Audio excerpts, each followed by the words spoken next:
Okay, we are recording.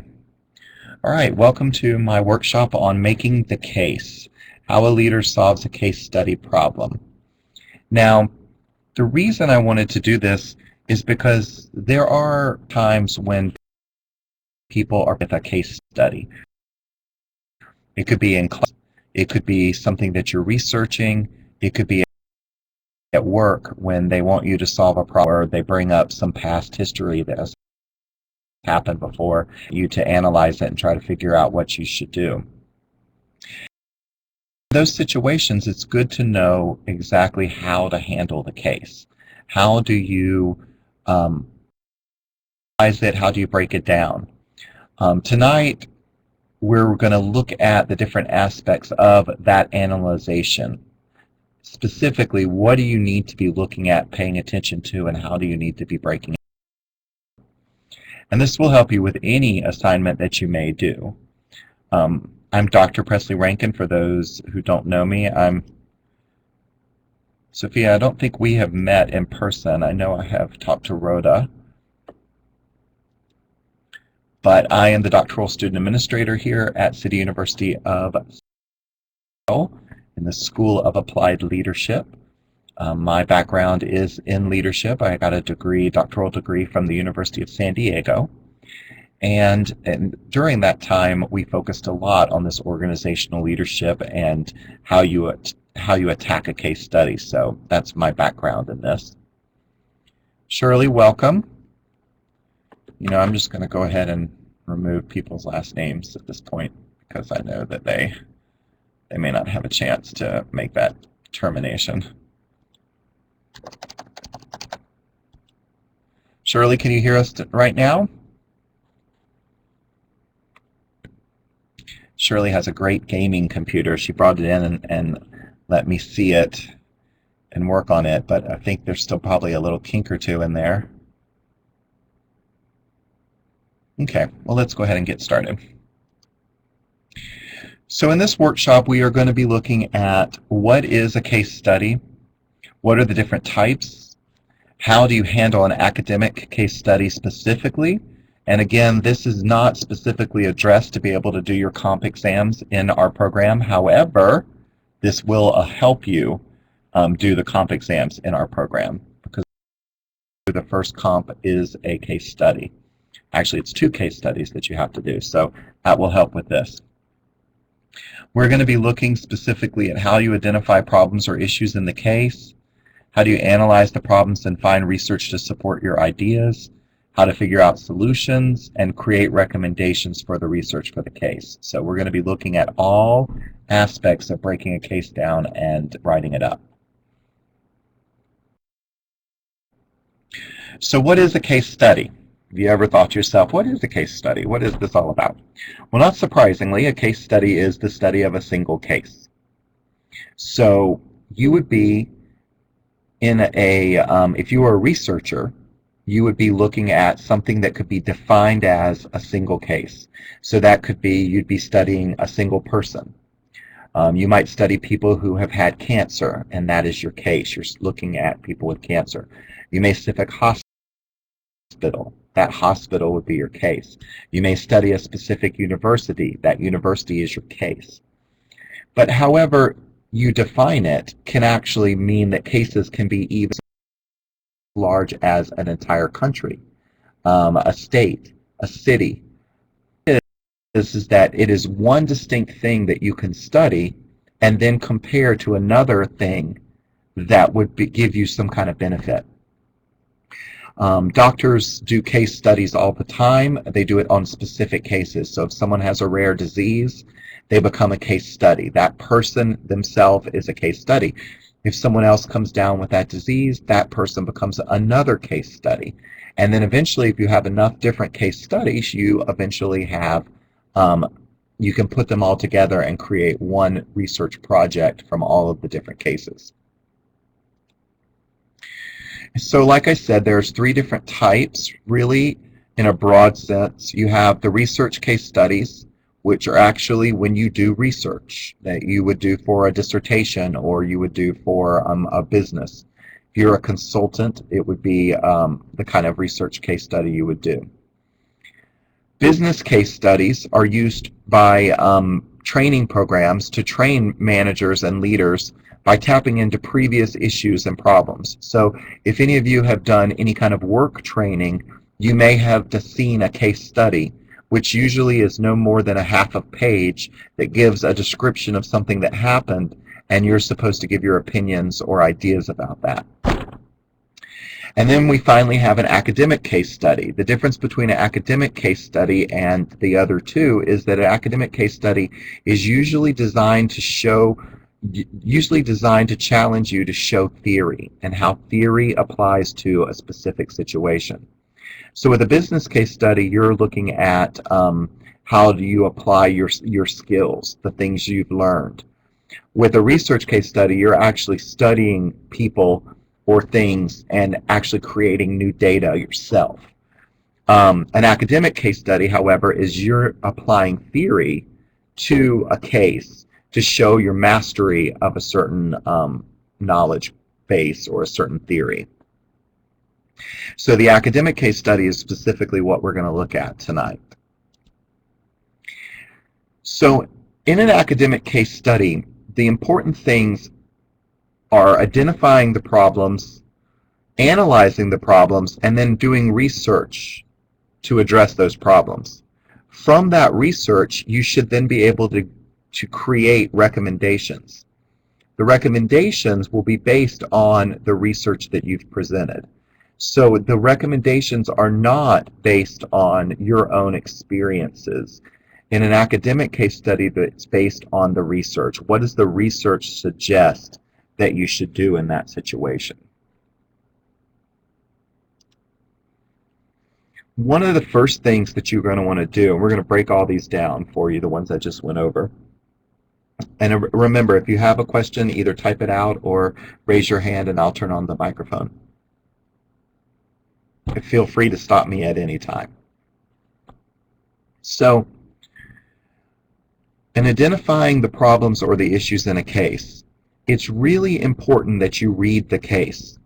You should read it once for an overview, and then go back and read it a second time in order to get the bigger picture, the facts, to pull the facts out of the bigger picture. So read it once for the big picture, once for the facts. The important thing here is don't make up information. In any type of case study that you do, it's important that you don't add to the case study that you're presented with. You don't want to start going down the road where you start imagining things, creating more data that wasn't there, and adding to the complexity of the case. Cases are typically created with a certain level of complexity built in, but it's limited. So it's designed to be answered in a 5-page paper or a 10-page paper. It's designed to be answered in a certain way using the research that you should be able to access. If you start adding more facts to the case, you're creating more complexity and therefore creating more chances that you're going to do something wrong and go down a road that you don't want to be going down. One of the first things you should do as you're identifying the problems in the case is sort the major problems from the minor ones. If you have a limited amount of response to a case, if you're doing a 2-page or a 5-page case study response, you're not going to want to deal with the minor problems. You're going to want to address the major problems. If you are looking at a longer 10 to 20-page case response, then you're going to want to probably deal with the major problems and the minor ones as well. But you would want those to be organized. So you want to organize the problems into themes and then discuss the major themes, the major problems under that theme, and then go down to the minor problems under the theme. You're going to want to find evidence and background facts from the case to support the problem. So once you've identified there's a problem, let's say that you believe that the owner of a company that you're looking at is not communicating well with the employees in that company. So you identify communication as a problem, specifically communication between the higher ups and the rank and file employees. That's a problem, but how do you know that? You need to go back into the case and pull examples out from the case that support that problem. So where in the case did it say there was a communication issue? Where are the examples from the case where it says that this is a problem? Then you want to look for causes, constraints, obstacles. So now you know there's a communication problem, but what are some of the causes of that? Could it be the company has grown a lot? Could it be that the owner changed to a new owner? On the other side of that, what are the obstacles? Maybe the employees are unhappy. Maybe they are dissatisfied with the company. Maybe the students' population has changed at a school, and the school is struggling to adapt to the new student population. Whatever the case may be, you need to look for these obstacles and the causes for the problems. And then finally, a recommendation that works for me because I'm a visual person is to use mind mapping. Do either of you, Sophia or Rhoda, know what mind mapping is?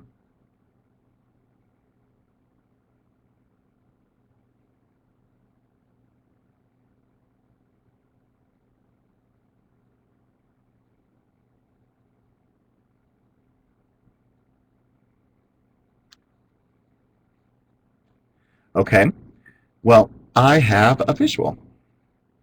A mind map is a written diagram of how you're thinking.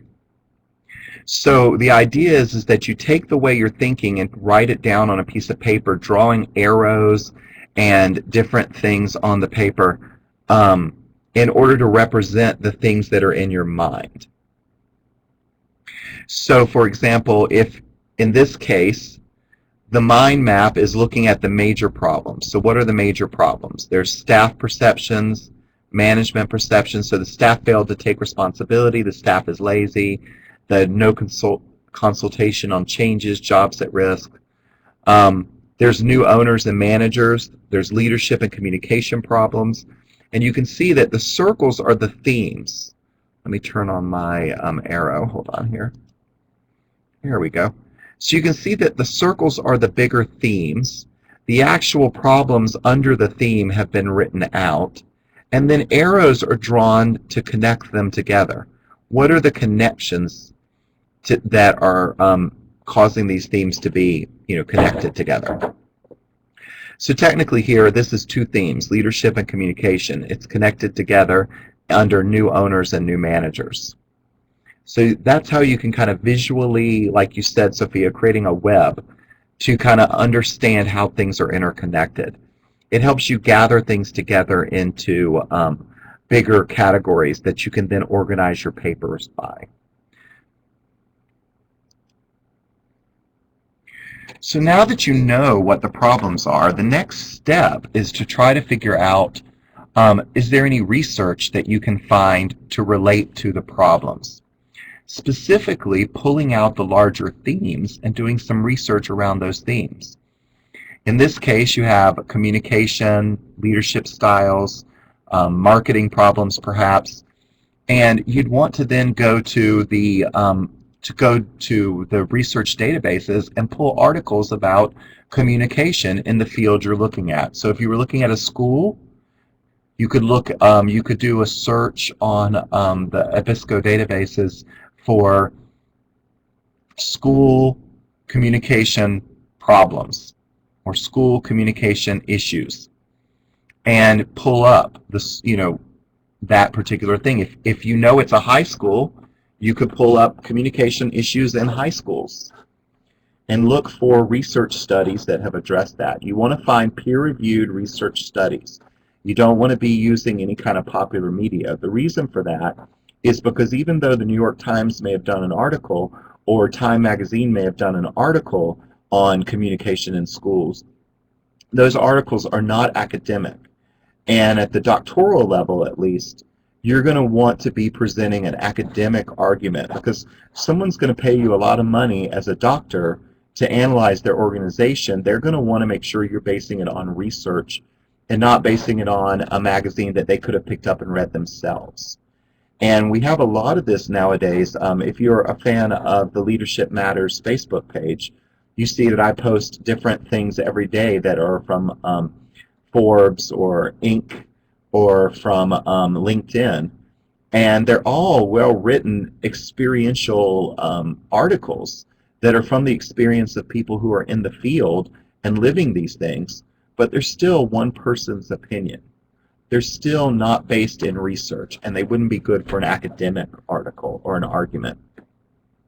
So you want to go out and find research, and there's going to be research on pretty much everything. It'd be very hard not to find research on the larger themes. Now, you may also find research on the specific problems. So if we go back to the slide and we look at things like staff failed to take responsibility for their job, you may find research on how to motivate staff and make them take responsibility. You might be able to find specific research on that. But otherwise, you go up to the larger theme and look for research on management perceptions and how those are handled. You then want to apply that research to the problem. You know, it's specifically better to find research that would be able to address the specific problem, but also includes some kind of solution. So the research typically has a findings section, and in that findings section, they usually talk about what they think is going on and how it could be addressed, where the failures are, where the energy should be put. You should find these kind of research studies that have recommendations, because those recommendations could also be what you implement as well when you're discussing your recommendation for this specific case. Obviously, you're not going to want to copy what the research study did exactly. That would be plagiarism. However, their ideas are supporting what you would recommend, and that is how you do an academic article, is to bring in ideas that are supported by other researchers. Any questions so far? Am I going too fast? How are we doing?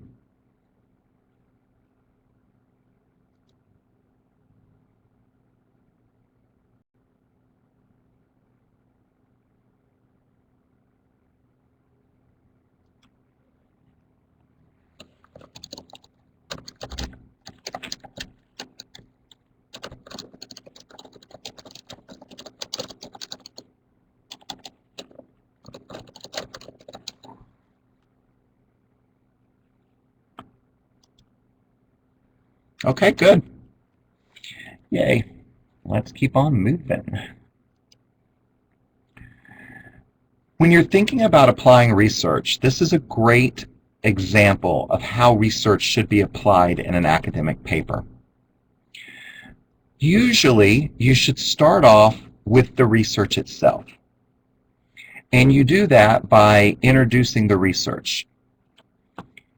Typically, when you start a paragraph off with research, you want to talk about the author. So in this case, we're saying Mullins, 1994, which is how you would cite this, suggests that a good management and leadership helps to develop teamwork and the integration of individual and group goals. Now, that is a summary of the theory. Then you want to talk about the issue you identified in the actual case, and you want to use specifics from the case. The Fitzgerald's management style demonstrated an inability to lead and develop positive team employees in the hotel. That is an actual issue from the case, an actual clearly defined thing you found in the case. Then you back that up with evidence. So here's the evidence from the case that says, that gave you this idea as the problem.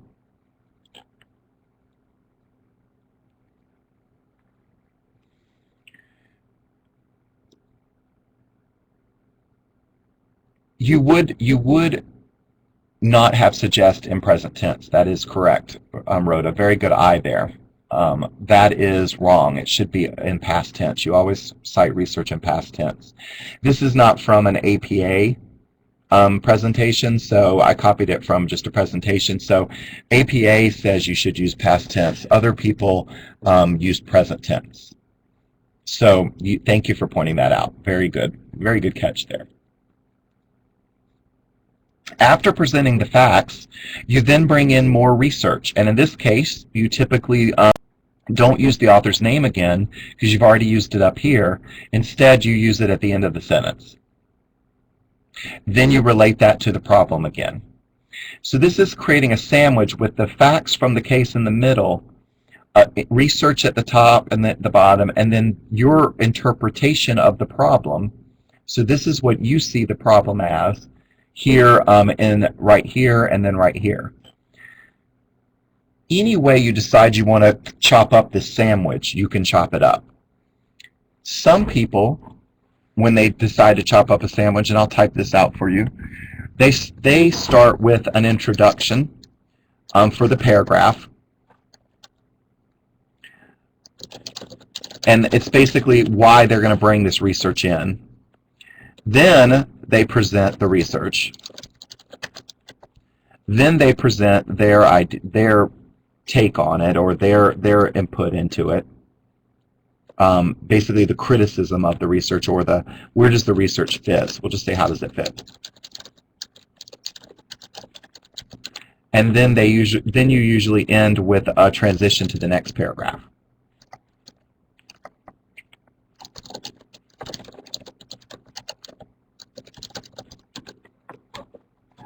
So that would be a paragraph sandwich. Any way that you want to do that is fine, as long as you remember that you do need layers. You shouldn't spend an entire paragraph quoting someone else's research. You need to have some of the case study in that paragraph. You also shouldn't spend an entire paragraph talking about your own ideas, because in an academic paper, no one cares about your ideas. They care about how is the research framing this situation. And I'll tell you in just a second how you bring your voice into this, because there is room for your ideas. It's just it has to be subtle, and that's what we have to look at.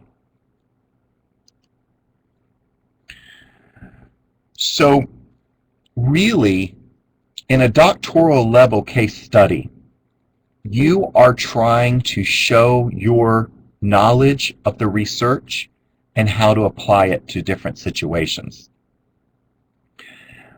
You may not remember when you took a class on a certain leadership theory, and you're not expected to. I don't remember every leadership theory that I've ever read in my time in school. However, I do have the ability to do research and look it up. I do have the ability to know, once I remind myself of the research, I do have the ability to then know if it would be the right one to use or not. So if somebody tells me a problem, I know that I could look for a situational leadership, trait theory, I could look at adaptive leadership, I could look at transformational leadership. I know these theories. So I may want to go back and review them, pull out my handy-dandy leadership review book, or even go on Wikipedia and just review what I remembered about those theories.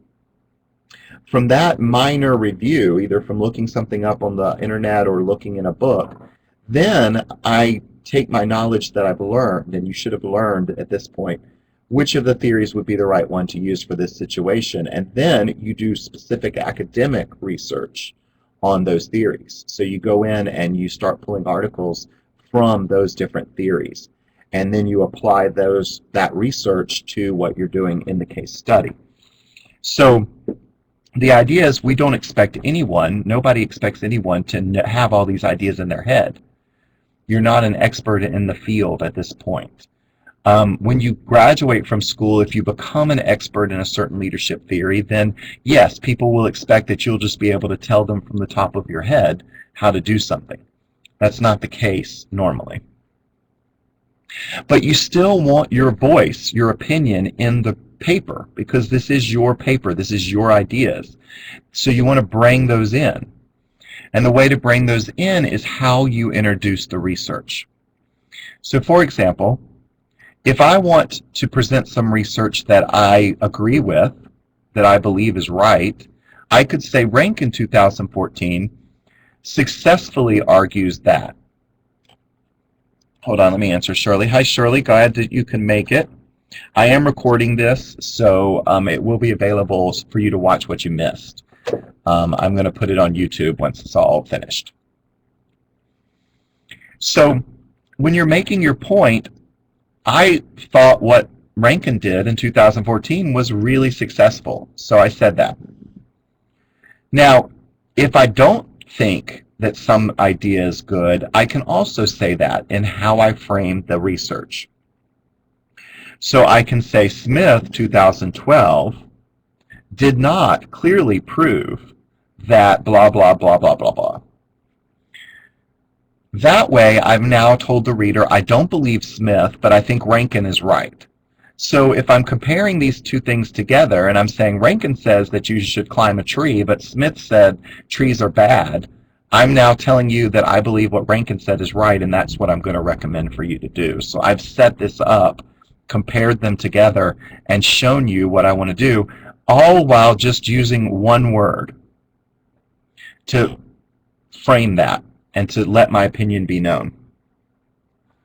Sometimes you're going to want to cite general research. So you've read a bunch of articles that talk about leadership, and all of these articles talk about communication as being important. So you're going to want to talk about this idea of communication is important. You back it up with the articles you read. So you've read 4 articles. You come in and you say, several prominent researchers in the field of organizational leadership say that communication is an important way to solve this problem. And then you cite all of those. And you do that in alphabetical order by the last name of the author. So in this case, J, M, and S.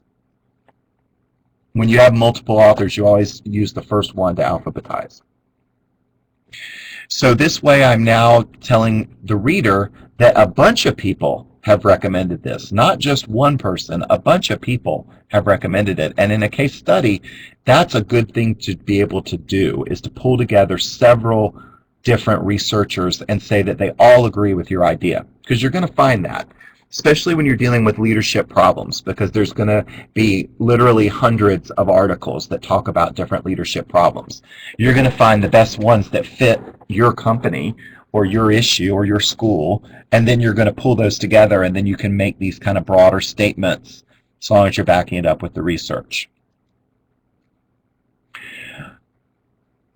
I hear this all the time, but I still want to make up facts. Like, I still want to talk about a survey that they did, or I want to talk about the neighborhood that they're in and how interesting the neighborhood is, or I want to talk about the state's laws and how the state's laws apply to the situation. No, no, no, no, no. Never make up facts. If you absolutely have to, you can create a name. So if you're given a general school, like X school, you can name it if that helps you to talk about it. If they talk about the owners of a company, you could name those owners if it helps you to be more clear when you're talking. But don't make up additional facts. Just don't do it. It makes it harder. It will send you down a bad, dark, evil road that you don't want to go down. Instead, you can recommend that more facts are gathered. So, for example, an analysis of the management structure in the company will need to be conducted before Jones Incorporated can apply Smith's theory of flat management. So what I've done here is say, I found some research that I think would be great, but I don't know if it would apply here because I don't know what kind of managers this company has. Do they have middle managers? Do they have sales managers? What kind of managers do they have? I don't know. It wasn't in the case study. To handle that, you actually can recommend that they study their management structure and then apply the theory to the results. You can recommend that they do a survey. You can recommend that they check with the state laws that apply to this situation. You know, if you're doing a school, if you're doing a case analysis of a school, it may be important for you to talk about laws or accreditation or something like that. You may then have to say, if it didn't tell you what state the school is in, then you can't know what state it's in. You have to kind of be more vague in general. That's where you could recommend that they do an audit of the accreditation requirements and see how they're meeting those. That can be a recommendation, and that is acceptable to recommend something to be done in the future. That's what you're doing here. So don't make up facts. Deal with the present also. Don't pretend something was done just because you want to move on to the next thing. So you may find the perfect theory, and it's a theory that you want to use really badly. But that theory, you don't have any facts to support using that theory. You don't know enough information to support the theory. So therefore, you want to just say that you know something that you don't know so that you can then talk about the theory. Don't do that. That will also take you down a road that you don't want to go down because it may not be the truth. It may not be what your professor is expecting. And you have to understand that with a lot of case studies, these are case studies that have been done over and over and over again.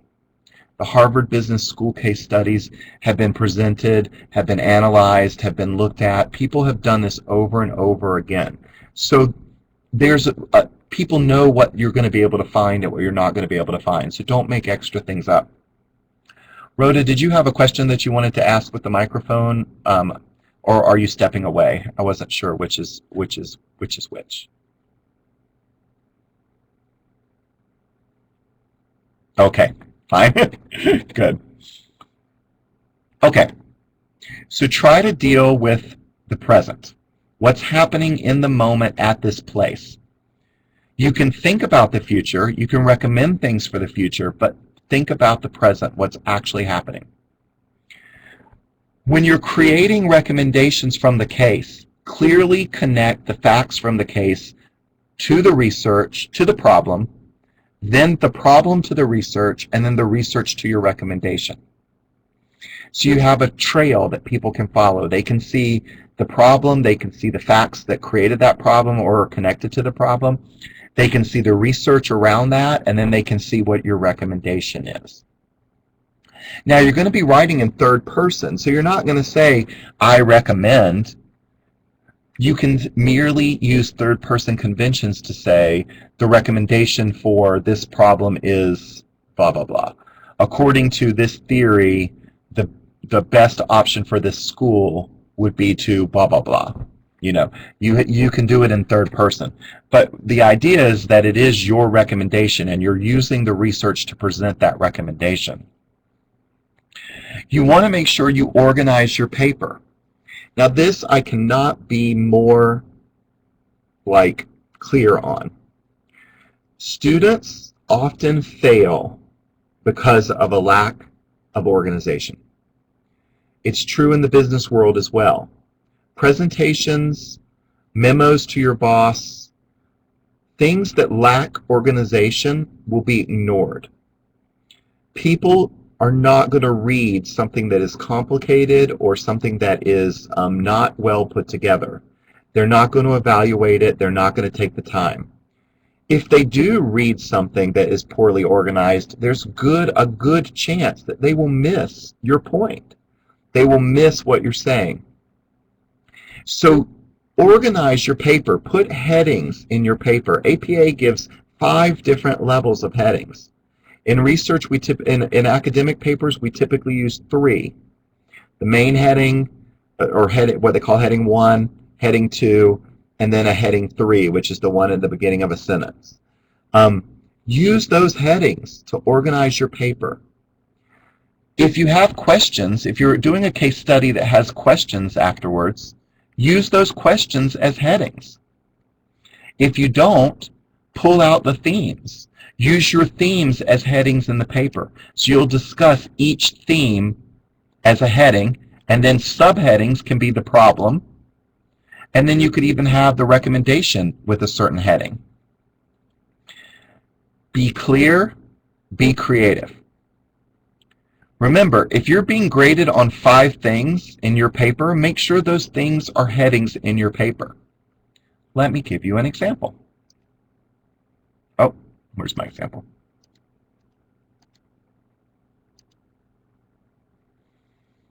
Here's my example. Here are the questions that the case study was asking for. How will you promote a positive image in your school and the school district to families, community, and the media?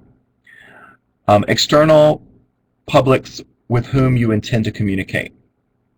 How will you involve families and community? How will you assign stakeholders? You see that they didn't copy the entire question. That is undergraduate level. You don't want to just copy the question and paste it into your paper. You take the question and create an actual heading from it. So this becomes promoting positive image. This becomes involving families and communities. This becomes aligning stakeholders. Monitor and assessing perceptions. And then you always want to have your summary and conclusion. Now, APA does not like introductions to be labeled. You have the title of your paper, and anything that follows that title is considered an introduction in APA. So you don't have a heading for introductions. So you would have your title, you would type out your introduction, and then you would start with these major headings.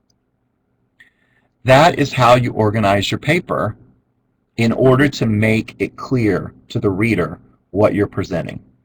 Is that clear to everyone? Does anyone have any questions?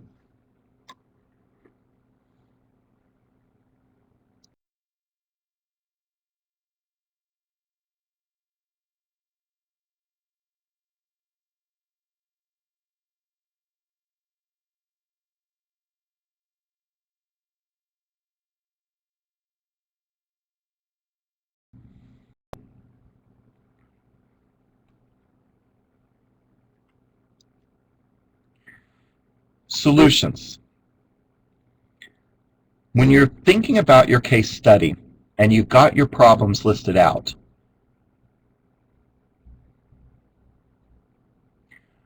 Rhoda, you have a question about the introduction. What is the reason we don't write an introduction? You do write an introduction.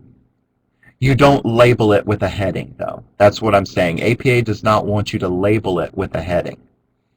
So you write the introduction, you just don't put a heading over it that says introduction. Does that make sense? That's what I mean by that.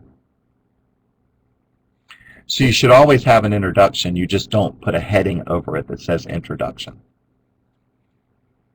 And I don't know why, that doesn't make any sense, because you have a heading that says conclusion. Don't ask me the magical world of crazy APA. I can't even tell you how those people do the things they do. Okay, so you have your problems. The first thing you want to do after you have your problems is think of solutions. So think of different solutions to those problems. Now remember, there's a difference between a solution and a recommendation. I'll go over that in just a second. But solutions are the advantages or the when you think about solutions in the broader picture, from advantages and disadvantages, from cost, time, resources, expertise. How could the solutions be implemented? What would it take to implement them? Now this is in your thinking. You could write this down in notes, but you don't want to integrate it into your paper just yet, and here's why. Because there are many possible solutions to a problem, but you're only going to have one recommendation. So solutions tell what it is that's going on, what you could do to fix a problem. Recommendations tell you how you will do it. Both should be based in the research that you find, but the recommendation should have the strongest connection to research.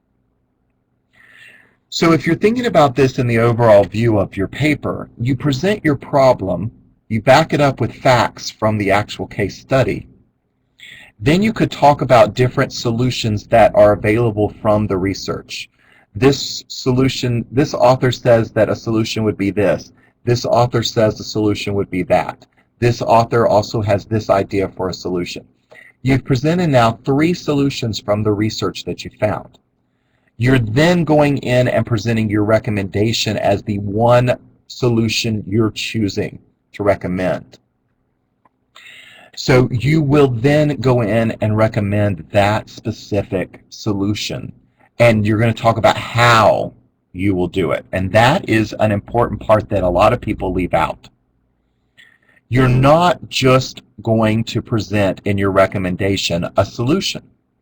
You're not just going to say, research suggests that leaders who communicate better have employees that are happier. Solution, communicate better. The solution. That's not enough. You have to tell me how. How are, in this case study, how are Smith and Jones going to communicate better with their employees? How? That's your recommendation. Done. How are they going to do this communication?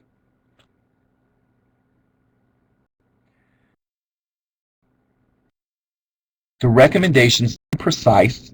They need to be realistic, based in the case study. You know, if you have a school that is running out of money and you recommend hire a bunch of experts to come in and study the school can't afford that. That's not a good recommendation. The school can't afford to hire experts. If they could afford to hire experts, they wouldn't be having money problems. So you have to match your recommendation to the real situation in the case. You want to clearly identify the recommendation. So use the word recommendation. Make sure that you are clearly identifying that this is the author's third person recommendation. And then make sure it's based on research. Don't base it on your opinion. Don't base it on your personal experience. Don't base it on what your mother told you to do. Don't base it on what a popular opinion poll says you should do. Base it on research. Base it on actual research that has been done on the subject. And if you can't find research, then you can't make a recommendation. You will have to, your recommendation could be that more research needs to be done in this one particular area.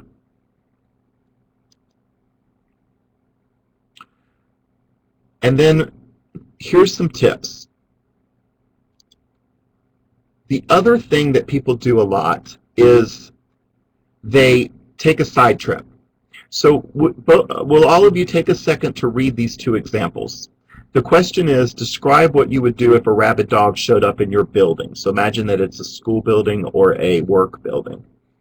And these are the two answers from a case study. Read them and let me know when you've finished.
Okay. Just wait on Shirley there.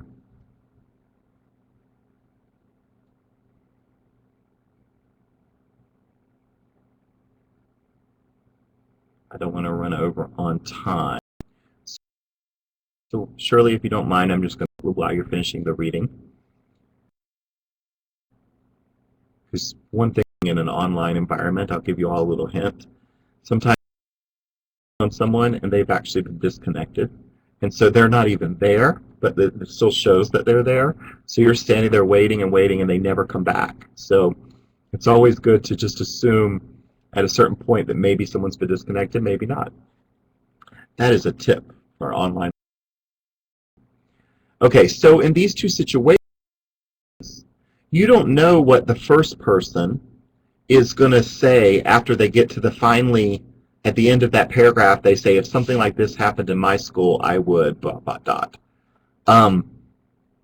You don't, they've now wasted a half page and not addressed the problem at all. And we see this a lot in academic writing where someone is trying to fill up the page count by putting in information that's not important to the actual answer.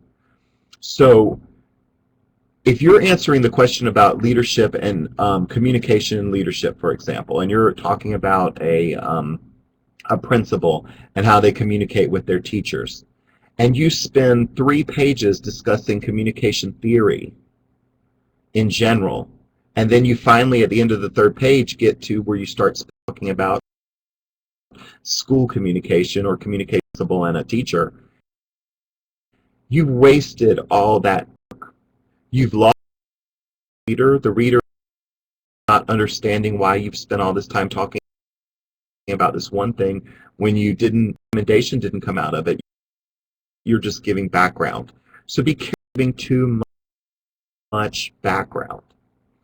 You want to be as concise as possible.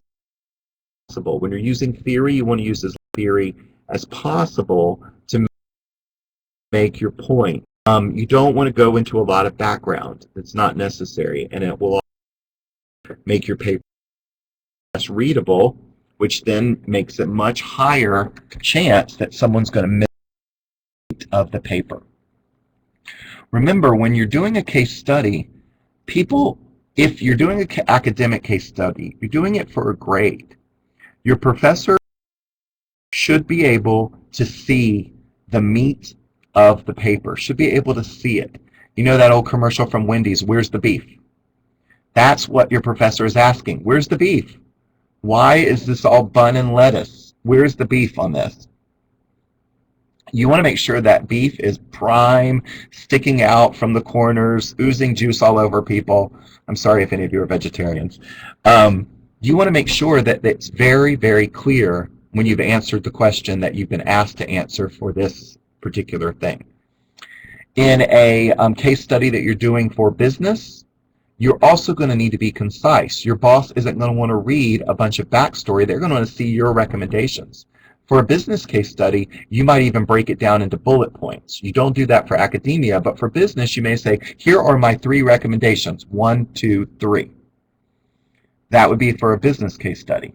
For a research case study, it's obviously going to have a literature review methodology. You're going to be doing a lot of discussion. It's going to be bigger, thicker. It's definitely not going to be what I would consider an academic case study, which is really something you do for class. Okay, that was the quick and dirty about doing a case study. I want you to take away from this that you should never make up facts. You should be breaking things down into themes by first analyzing the problems, and then you want to back those facts from the case study, and then you want solutions and recommendations based on the research. So what I typically do with a case study is take notes, see what I see as the problems, put those problems into themes to the research, and I start doing research. Then I come back to that way I have gathered all the facts I needed before I start, and that gets me ready to actually sit down and churn out. I personally am a linear, so when I start writing, I keep writing until I finish. I don't write outlines or drafts or anything like that. I just start writing a paper and then write till I finish. Other people do well with creating an outline of the themes, the problems, the recommendations, how they're going to put all that into the paper. Whatever makes you a better writer is what you should do in that situation. So does anyone have any questions? Any final questions?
Okay, well, thank you very much.